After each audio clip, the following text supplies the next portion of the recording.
Hi guys, it's Melissa. Welcome back to my channel. If you are new here, my name is Melissa Allen and I do true crime videos. My whole purpose of doing these videos is to raise awareness on missing persons and unsolved cases. That is really what I want to do. I do also talk about some solved cases, always with the intention of talking about something that might help a prior or future missing or unsolved case. So if you like those kind of videos, you like getting the timelines and the background of cases you may or may not have heard about, make sure you do me a favor and hit the subscribe button down below. I do appreciate that. Thank you guys again so much. We are at almost 3,500 subscribers in literally like just a couple of months. So I love you guys. Thank you. Here's the deal. We are going to be talking about Matt Odom today. And here's the thing. He is from my hometown right here in Bakersfield, California. I am friends with his sister-in-law through Facebook. I've known about this case from the very beginning. It literally was down the street from me. Like I know right where it happened. And it's so just twisted and weird. And there's a lot of suspicion on people. And we're going to talk about that all. We're going to go through the whole timeline. But I have to say this first of all. Number one, these are always just my opinions, okay? I need you guys to understand that this is my opinions from my research that I do. This is not a fact. And because we're going to talk about who we think is involved in this murder. And this is 100% just my opinion. Okay? Just to make sure I say that so I don't get in trouble. Because there's been some lawsuits that I don't want to be involved in, okay? I'm trying to raise awareness on this case because it needs to be solved. Matt was murdered and it's not okay. So, number two, I am always scared to make mistakes in videos. It's one of the things that hinders me. I know I shouldn't be so nervous, but I am because it matters to me and it's important. For some reason, when I record, I always say something dumb, like say their name wrong or just put a different date altogether, just for no reason. Like my brain just gets nervous. So I'm really nervous about this one. I don't want to make a mistake because I know these people. So if I make a mistake, as always, in the comment section below, there will be a pinned comment at the top. That will always include any errors that I needed to correct, any updates in the case, or anything that might be interesting for you to know, a new theory that gets added. I will add that into that pinned comment. There are a lot of theories on this case. I mean, it goes from either a random act of violence or his estranged wife or his estranged wife's new husband's family. There's like a lot of involvement. We're going to talk a little bit about that. But just do me a favor, guys. The Facebook group that is dedicated is called Justice for Matt Odom. And this group has been around for a while and it has grown very big. And it actually was involved in some court cases and it's very complicated. So all I'm going to ask for you guys is, I don't care if you have a strong opinion. I don't care if you go at it and speak it. All I ask is that you watch your words and watch your direction of your words. Because it's okay to say you are flipping pissed off and bleep, bleep, bleep, bleep. But what I don't want is to actually call someone a name in my comment section. So just try to be kind. That way we can actually talk about what's going on with the case and we can try to raise awareness. All right, so thank you guys so much for that. And let's jump right into the video.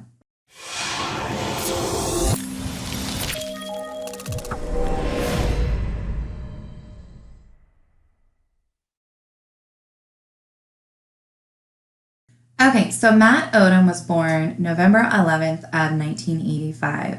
At the time of his murder, he was 28 years old.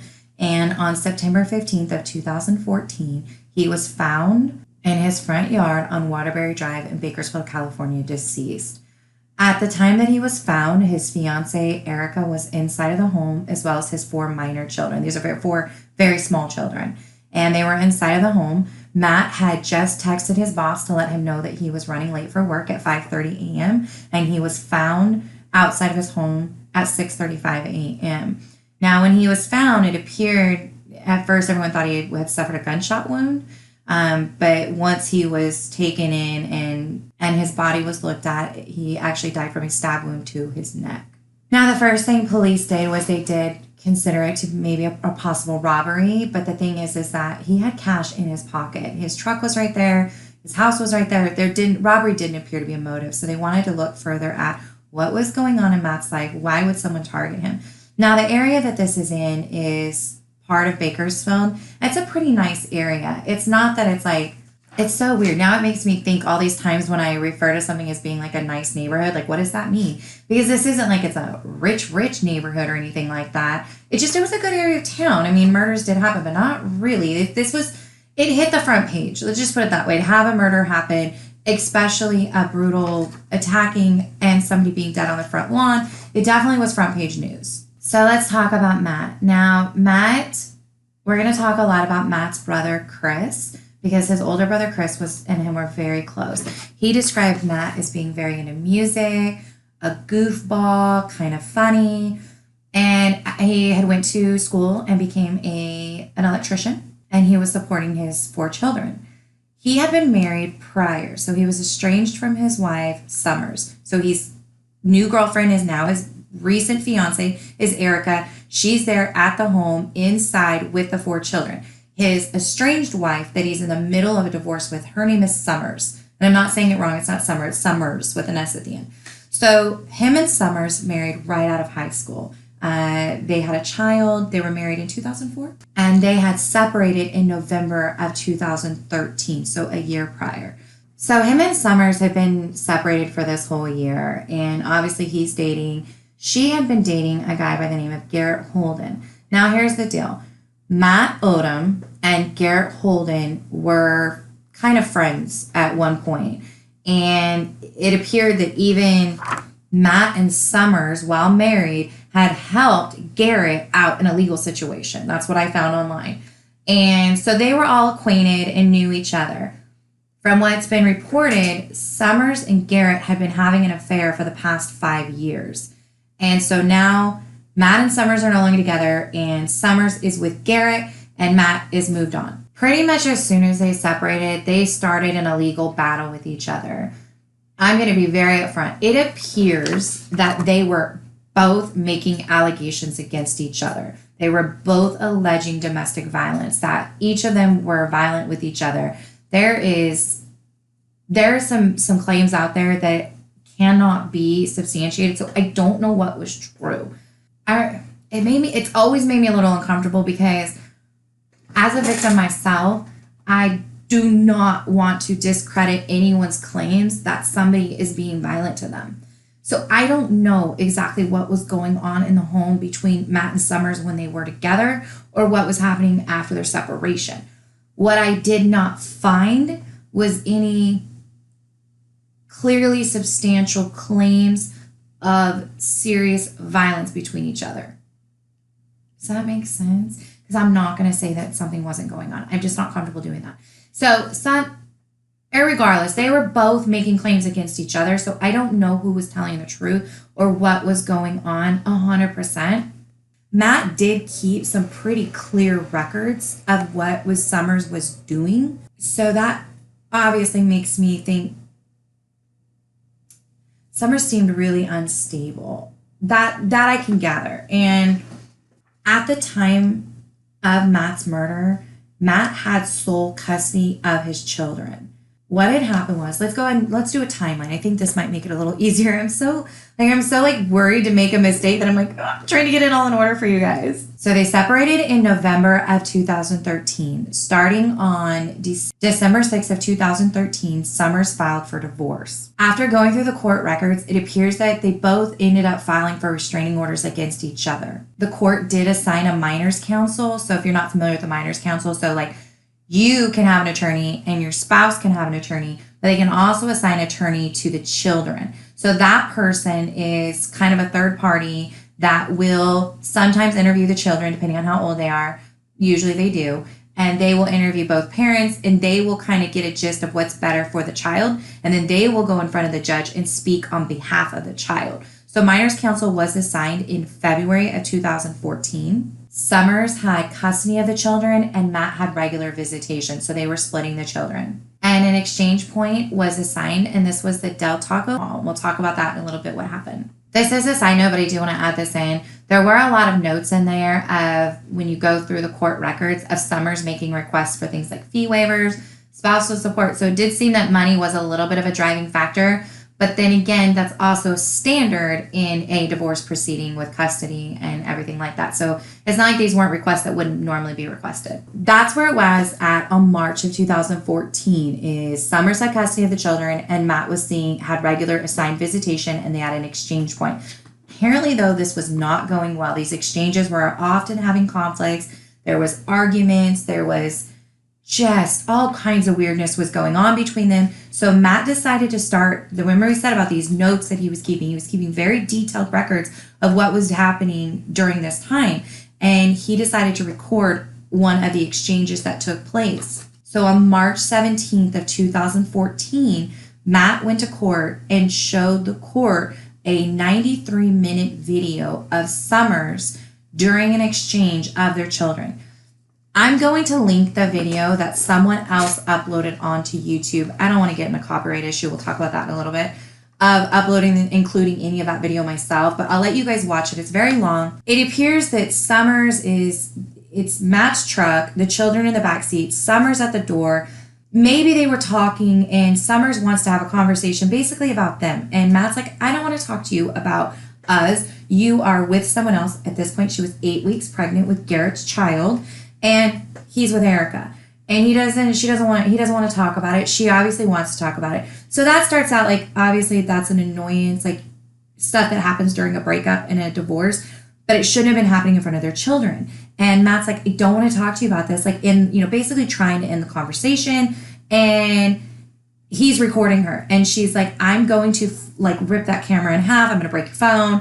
And has his car keys and will not give them back. And this goes on and on and on and on. And the children are crying in the background. She will not give him back his keys so he can leave. She's like, you have to erase that video. I'm going to lose custody of my children. He's like, I don't know what you want me to do. Like, you've gone too far.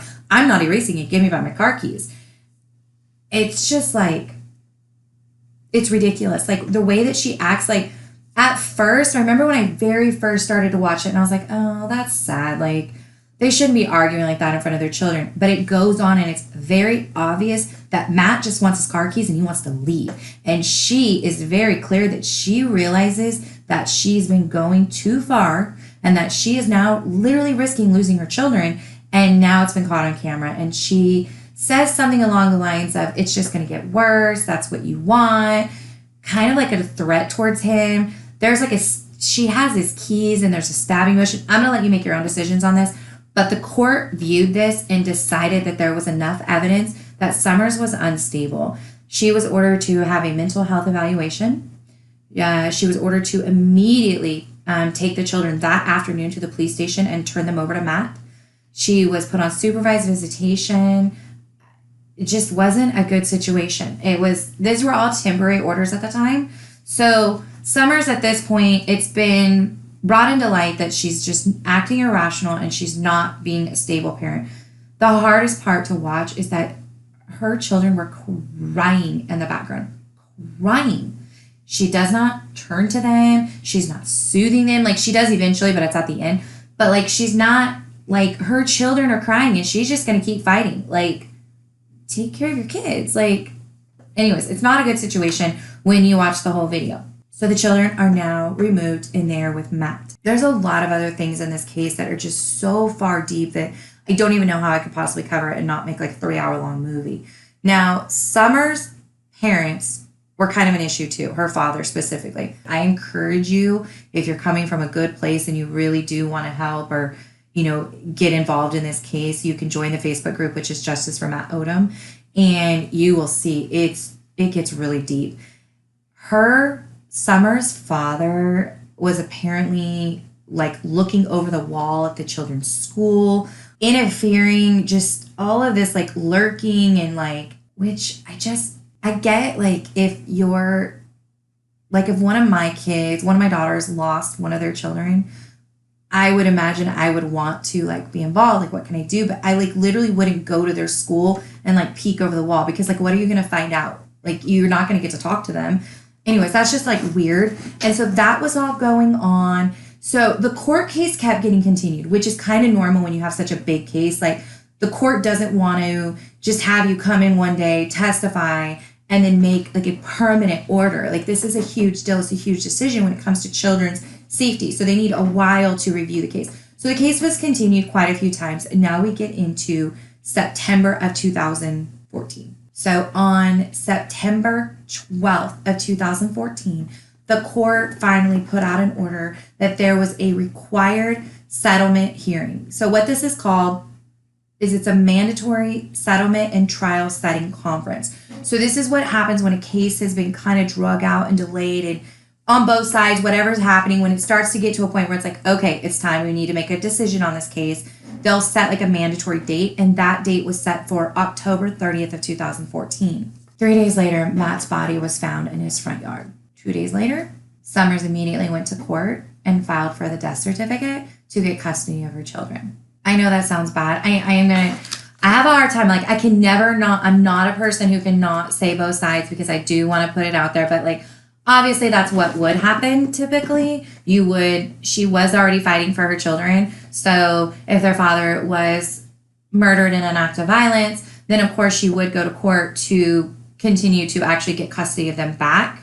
So I guess I could go either way on that one. I always try to be fair. I try to be partial. So when Matt's body was found, it was assigned to a detective. Now that detective's name was Demisio Diaz. And if you were not familiar with who he is, Detective Diaz was actually featured in a Disney film by the name of McFarland, USA, which was about a cross-country track team in McFarland. McFarland is a city on the outskirts of Bakersfield, maybe 25 minutes away, 30 minutes. I haven't been there a long time. Anyways, it's not that far from here. So he was featured in this movie. He also is the same detective that, after this murder, ended up pleading guilty.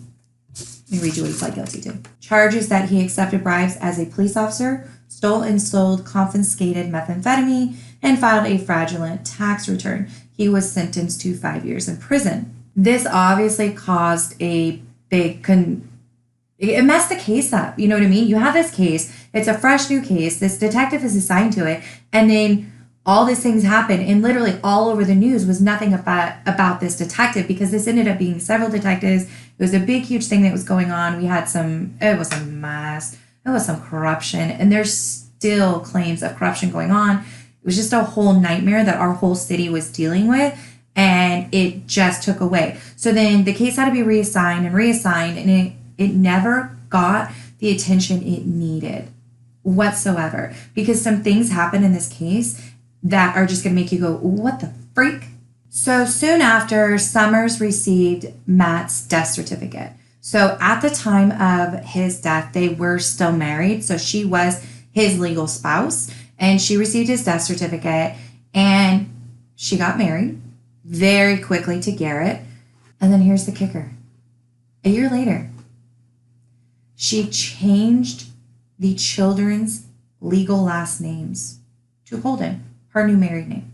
The children, there's 4 of them. By the way, I'm not putting up their pictures in any way, shape, or form, or going to say their names for their privacy. That is just tragic.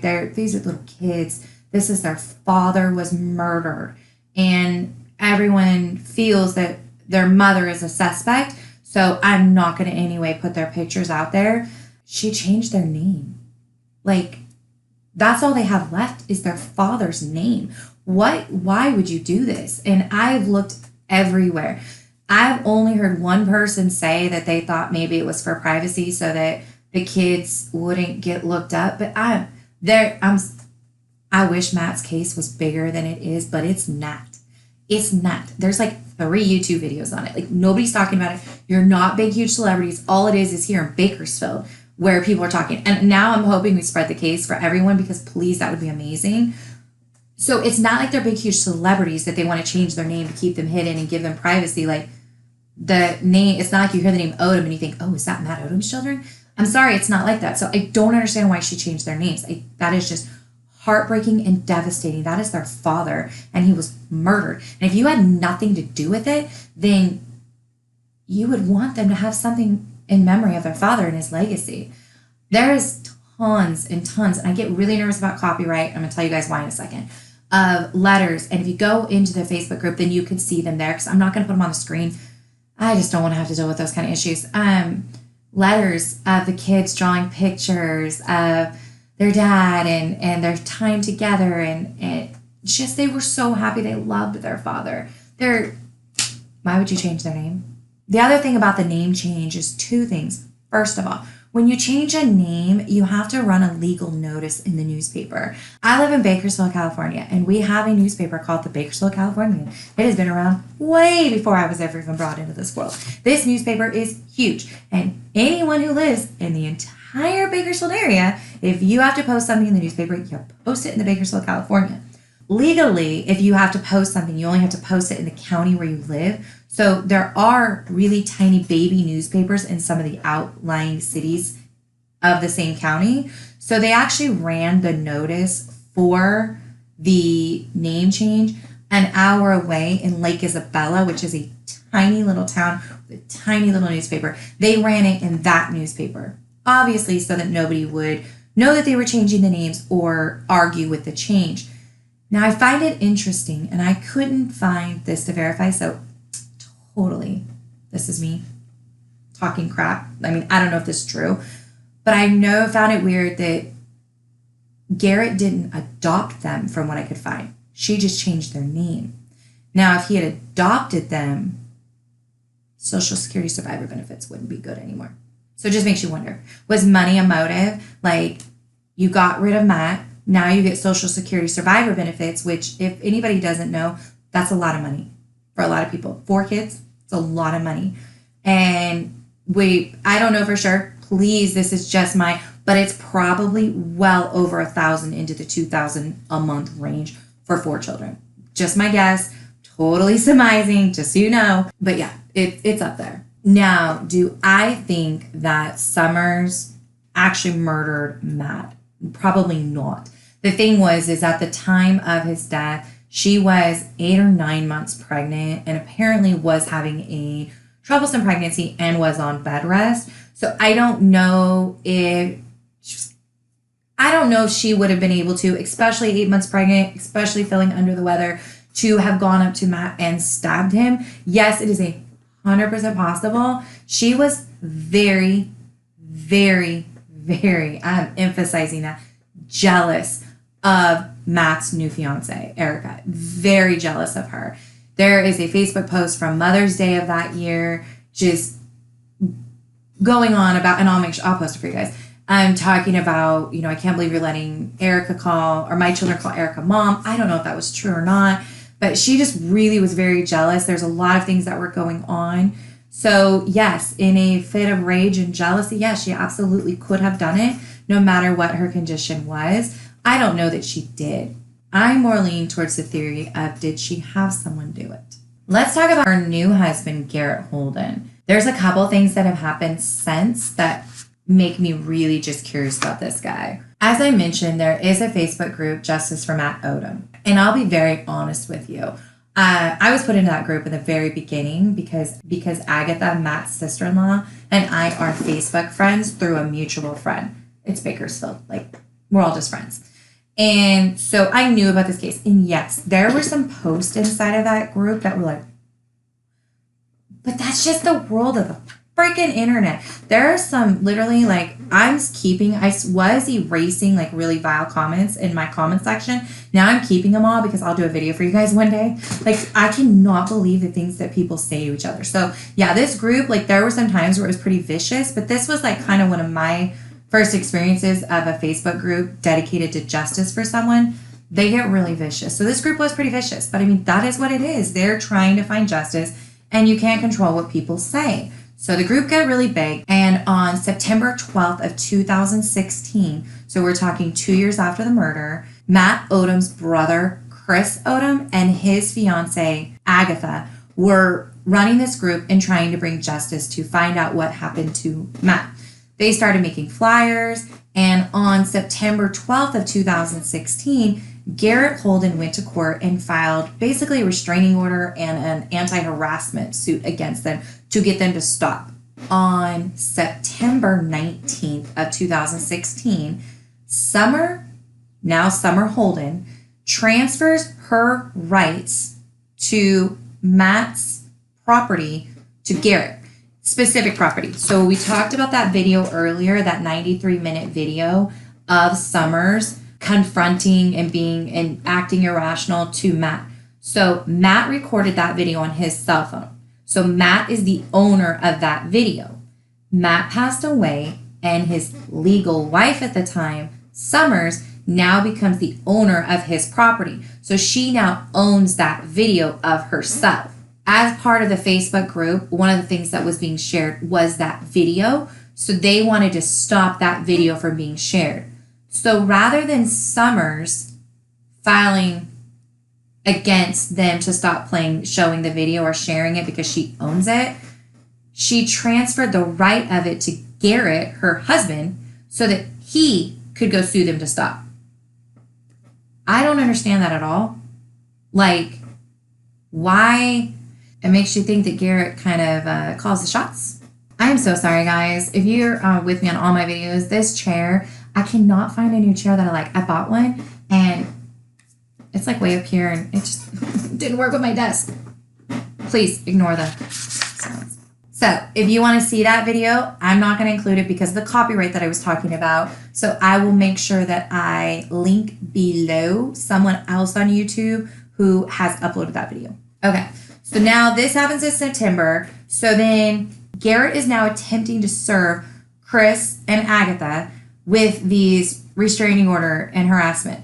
Just so you know, if you ever have to file a restraining order against someone, you don't serve them the papers. In fact, you're not allowed to.